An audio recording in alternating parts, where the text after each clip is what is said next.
Class 7। आज हम व्याकरण के चैप्टर उपसर्ग एवं प्रत्यय का अध्ययन करेंगे।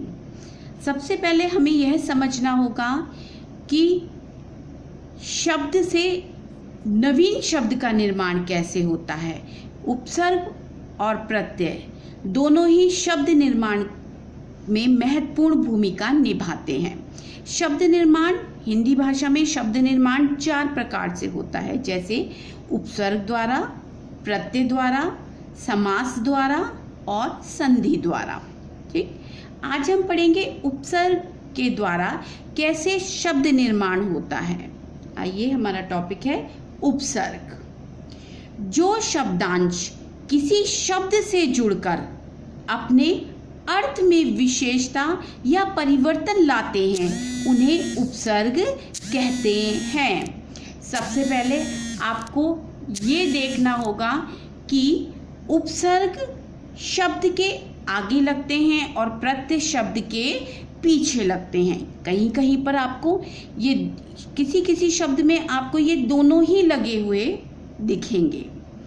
तो हम उपसर्ग हैं, उपसर्ग शब्द से पहले लगाए जाते हैं। अब जो उपसर्ग होता है उसको हम क्या बोलते हैं? शब्दांश, यानी शब्द का छोटा सा अंश। इसका कोई अर्थ नहीं होता, लेकिन जब ये मूल शब्द के साथ लगता है तब यह उस मूल शब्द के अर्थ में कुछ विशेषता लाता है या कुछ परिवर्तन लाता है, तब ये एक सार्थक शब्द बन जाता है। लेकिन जब तक ये मूल शब्द में नहीं जुड़ता तब तक ये शब्दांश है, इसका कोई अर्थ नहीं, इसका कोई मूल्य नहीं है। ठीक, और इसको ही हम क्या कहते हैं? उपसर्ग कहते हैं। उपसर्ग एक शब्दांश है। ठीक, जैसे यहाँ पर देखेंगे कु, धन, पुत्र, ये मूल शब्द है। पुत्र माने बेटा, कु माने बुरा। जब हम इसे लगा देंगे तो ये हो जाएगा कुपुत्र। आपको ये चीज मुख्य रूप से ध्यान रखनी है कि उपसर्ग एक शब्दांश है जिसे हम मूल शब्द के साथ लगाकर उसके अर्थ में विशेषता या परिवर्तन लाते हैं। आगे देखते हैं। और उपसर्ग सदैव शब्द के आगे लगाए जाते हैं। हिंदी भाषा में निम्नलिखित प्रकार के उपसर्गों का प्रयोग होता है। पहला, संस्कृत भाषा के उपसर्ग। उपसर्गों की भांति प्रयुक्त होने वाले संस्कृत के अव्यय शब्द। हिंदी के उपसर्ग, उर्दू व फारसी के उपसर्ग। आप देखेंगे कि हिंदी भाषा के अंतर्गत कई भाषाओं से आए हुए शब्दों को लिया जाता है, वे अपने अंदर समा लेता है। आगे देखते हैं संस्कृत भाषा के उपसर्ग। देखिए, संस्कृत भाषा के उपसर्ग सदैव याद रखें कि उपसर्ग शब्द के आगे ही लगाते हैं। निस, निर, इसका अर्थ होगा सहित या बिना। निर, धन, अपराध, यानी निरअपराध। निर्धन, धन, यानी निर्धन। निस्धन, छल, निश्चल। परा, ये जितने भी हम उपसर्ग पढ़ रहे हैं ये संस्कृत के उपसर्ग हैं। परा यानी उल्टा, इसका अर्थ आएगा उल्टा। जैसे पराधन जय, पराजय। पराधन क्रम, पराक्रम। परि, चारों ओर, मतलब परिधन वर्तन, परिवर्तन। परिधनधि, परिधि। प्र, अधिक या आगे के लिए, इसका अर्थ निकलता है, इस प्र का अर्थ है अधिक या आगे। प्रधन कृति, प्रकृति। प्रधन स्थान, प्रस्थान। प्रति, हरेक, सामने या उल्टा। प्रतिधन, ध्वनि, प्रतिध्वनि। प्रतिधन एक, प्रतीक। वि यानी भिन्न या विशेष। विधन शिष्ट, विशिष्ट। विधन शुद्ध, विशुद्ध। सम पूर्ण या सहित के लिए। सम धन पूर्ण यानी संपूर्ण। सम धन मान सम्मान। शुभ या सहज। सुधन मन सुमन। सुधन कर्म सुकर्म। सुधन व्यवस्थित सुव्यवस्थित।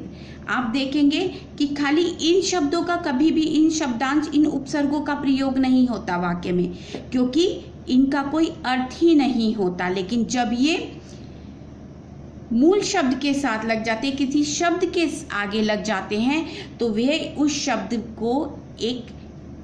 शब्द की एक नवीन रचना करते हैं, उस शब्द के अर्थ में परिवर्तन कर देते हैं, क्योंकि वाक्य शब्दों से बनता है, उपसर्गों से नहीं।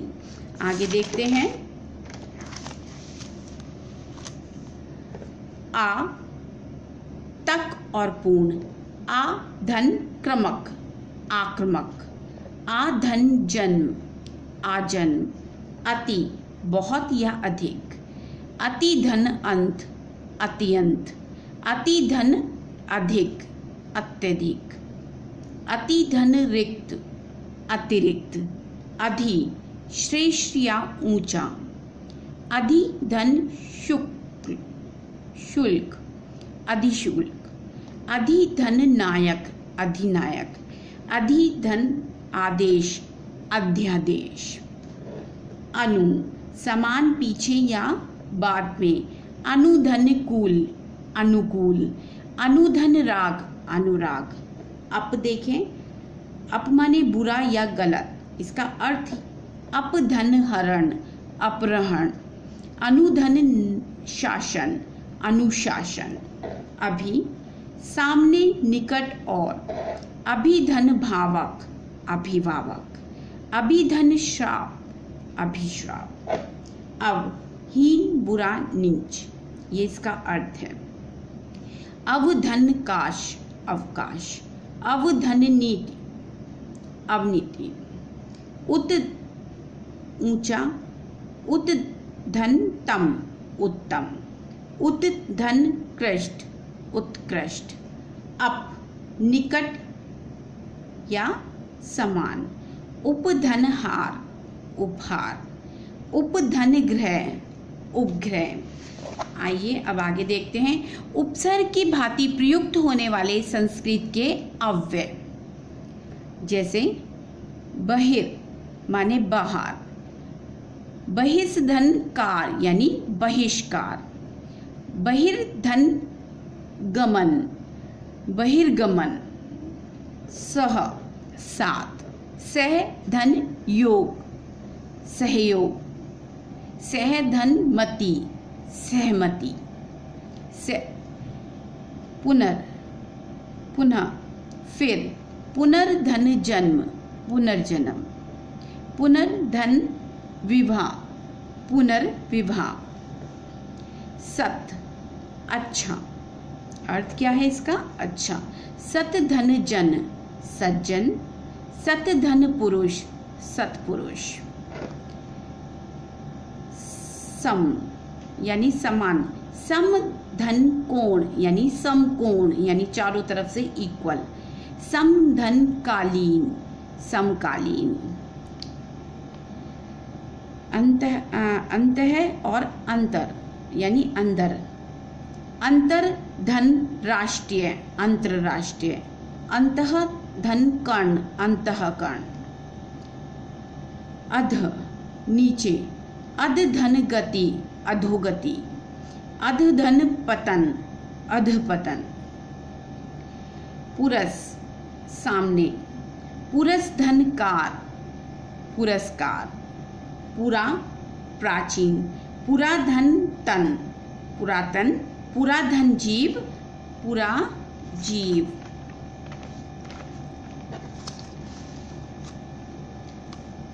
अब हिंदी के उपसर्ग देखते हैं। अब तक हमने पढ़े संस्कृत के उपसर्ग, ये हिंदी के उपसर्ग हैं।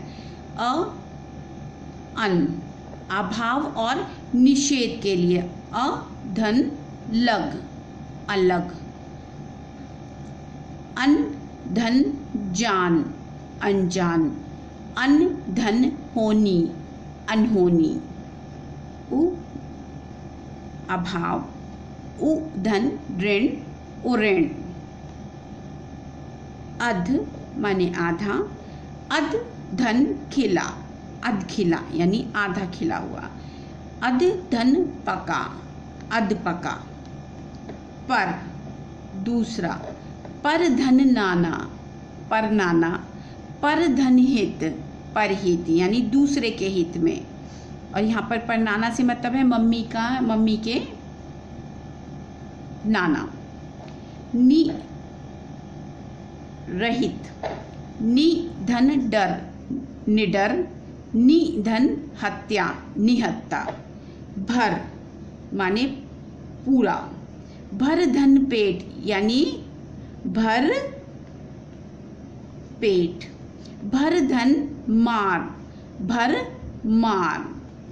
स और सु, सात और अच्छा। स धन रस, सरस। सु धन कन्या, सुकन्या। कु माने बुरा, कु धन पुत्र, कुपुत्र। कु धन चक्र, कुचक्र।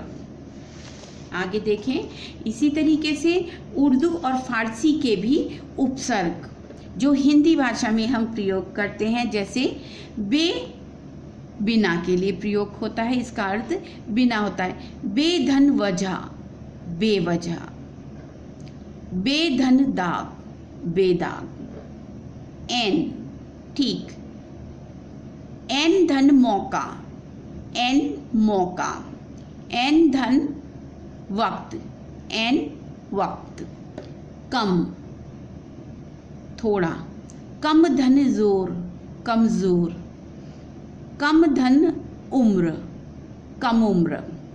खुश अच्छा। खुश धन हाल, खुशहाल। खुश धन मिजाज, खुश मिजाज। गैर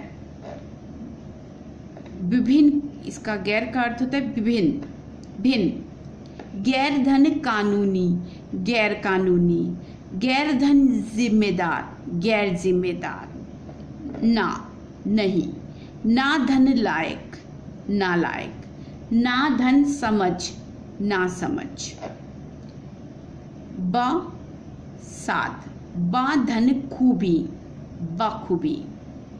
बा धन गैर, बगैर।